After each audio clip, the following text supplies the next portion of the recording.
New York's Governor Cuomo is facing a challenge from a somewhat unlikely source. Former actress Cynthia Nixon has taken her first campaign stop to television. The Wendy Williams Show. John Schumo joins us now, tuned in, saw what she had to say. John, what do you got for us?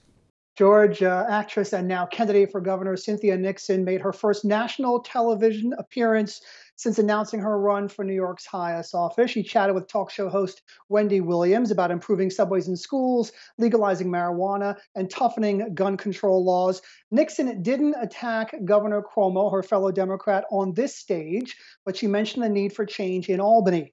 Too many men working behind closed doors. She said it's time for more women to have a seat at the table. The election of Donald Trump was a real wake-up call, and as it was a wake-up call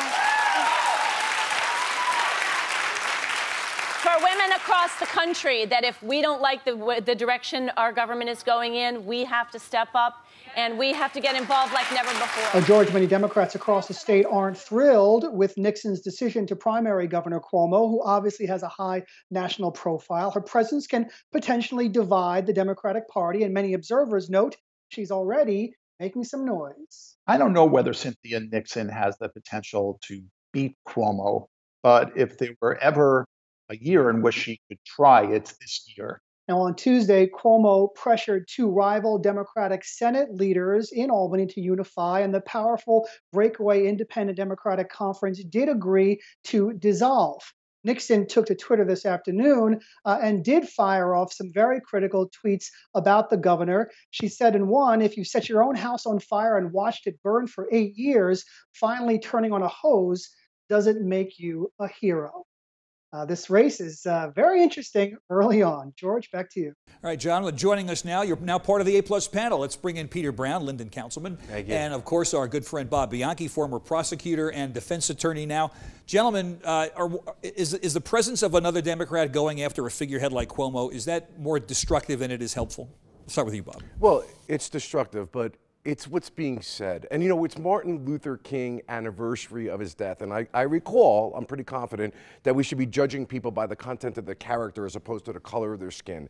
And she wants to run. That's great. She doesn't have a background. She doesn't have credentials. She's nowhere near the experience level of Governor Cuomo. That's fine. But when we keep talking about this idea that less men, more women, she made a comment about African-American women are the backbone of the party. I think Democrats, and I am one, need to start getting away from this divisive racial splitting and sex splitting, and let's pick the best person by the content of their character as opposed to some other characteristic that they can't control. It's just bothersome to me, and I think it's killing the Democratic Party. Well, Peter, we hear the flash words all the time: change, too many men, more empowerment, these kind of things. Is this an effective message for her, or is she just sort of regurgitating what we've heard for the last 6 to 8 years? It is an effective message, let's be honest, and that's the reason why they're doing it. And I do agree that primary elections are good. Let's get more people involved in the process. What I disagree with is the use of Twitter and all these different sound bites. Let's talk about policy. Let's see your detailed plan as far as what you're going to do.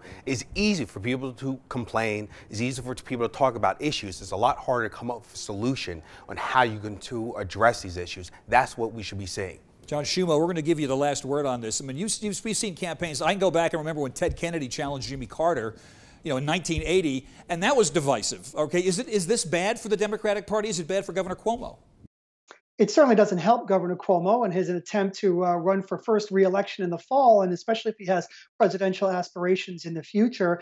But in some ways, it could be good for him. Giving him a little test now instead of a cakewalk will sort of, toughen him up his street cred if he's going to go on to bigger aspirations across the country in maybe 2020. All right, John Schumo, thanks so much for your report. Gentlemen, thank you as well. Thank you.